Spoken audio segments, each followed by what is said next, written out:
how do we quantify, you ask, radicals from moderates? I think that we have to look at this as some kind of a pyramid. Think about pyramid. The tip of the pyramid, the most prickly part, let's say they are the jihadists, so those who slaughter people, shoot people as they do there. Beyond them, there is a layer which is very high up in the pyramid, but yet not in the tip.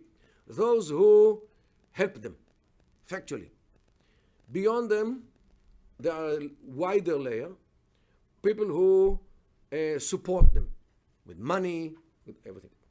Beyond them, there is another layer of those who sympathize with them. There are beyond them, there are another bigger layer, those who understand them. Okay? Down is a wider, those who are indifferent about them because okay, so this is it's some kind of a continuum which, although small part are really those who will take the knife and slaughter Americans or Jews or whatever, but all the others are beneath them, support, understand, and so forth. This is how to, and I don't really know where to put the line. Those who support, those who sponsor, those who sympathize, I don't know where you put the line. Once I was in some museum in Czech Republic, and there was a visitor book, and I looked for an empty page, and I turned some pages, and I saw a page in Arabic.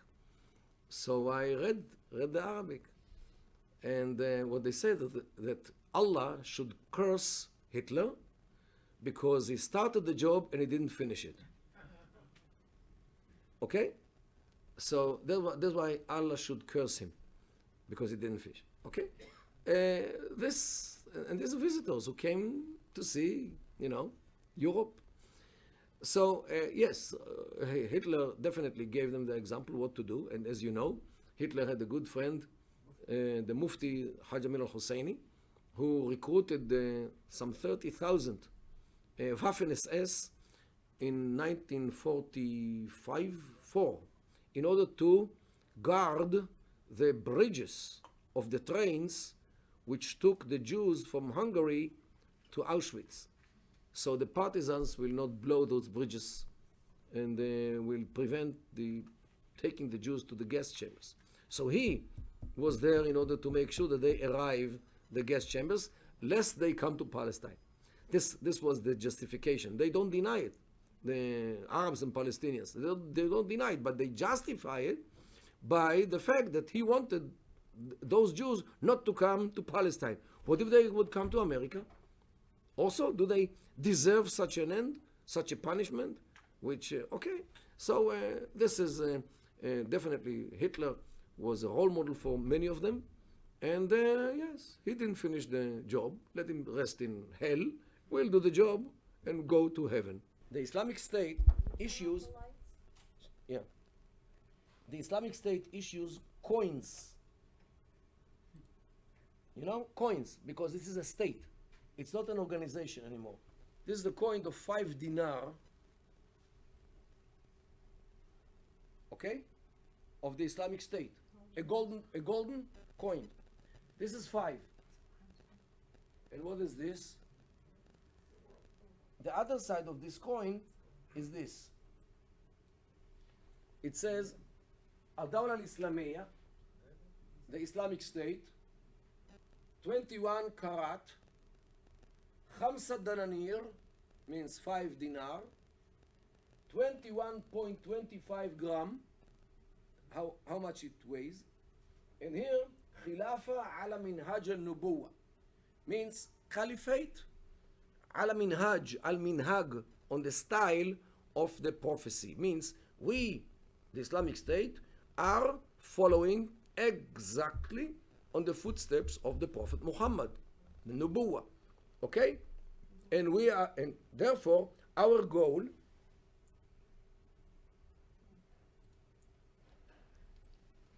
is this, the whole world. The Sunni Shi'i issue has nothing to do with radicalism, versus being moderate. Because there are radical Shia and moderate Shia, just like radical Sunnah versus moderate Sunnah. They are fighting each other, not on this question of being radical or being moderate. They are fighting each other about the question who was the legitimate caliph after Muhammad. The Sunnah claimed that is the first, the Abu Bakr, and then Umar, and then Uthman, and then Ali and Muawiyah, while the Shia claimed that only Ali, the fourth caliph, was the legitimate caliph, and his descendants should be the caliphs until the end of time. Okay? While the Sunnah believe that other chain of the Umayyads and the Abbasids, they are the legitimate. And they are fighting each other until this very day on the heritage of Muhammad from 14 centuries ago. Okay? For Americans, it is very hard to understand. I'll give you a good example. You might remember what happened in this country in the elections, the presidential elections of 2000, when Al Gore and George W. Bush were the candidates. America was divided half and half, and only Florida was the tipping point, right? And in Florida, they had a problem because they are poking papers and some, hanging chads. right? And there were some hundreds of papers which were not clear. So, and this actually was determined who would be the president. So America went to the Supreme Court, and the Supreme Court looked into this issue. And after a few hours of discussion, the Supreme Court came with a verdict that George W. Bush is the president, and he was the president of America for 4 years and another 4 years, and nobody fights anybody on this question. Just now, imagine that because of this thing, America is divided to two parts. One part supports George W. Bush, and the other part supports Al Gore, and these two parts are fighting each other an all-out war for 14 centuries. This is the Sunni Shi'i problem. Okay? Different culture. There are 3 countries which are the most, I would say, responsible for the atrocities in Syria. One is Turkey, which allowed all the jihadists to come to the Islamic State. The other is Iran, which supports the regime. And the other is Saudi Arabia, which supports the rebels. How many refugees these countries take? Of course, Turkey did, but she sends them to Europe. But how many refugees did Iran take? How many refugees did Saudi Arabia take? Okay, 0. Why? The Kuwaiti Minister of Foreign Affairs was asked recently, why doesn't Kuwait take some refugees to Kuwait? So he said that these refugees from Syria have different culture from Kuwait. So Kuwait cannot accept them. Okay? They are the same culture as Germany, as everybody knows, or France. Okay? So this is Hawaii Arabs. Now, what people know already, that within these refugees, there are a small percentage of jihadists, because the Islamic State succeeded to implant its jihadists, some of them in the... Okay, so one says, well, there's only 1% of jihadists. And okay, so I ask, if somebody gives you a bag with 200 M&Ms, only one is poisoned, how many will you eat?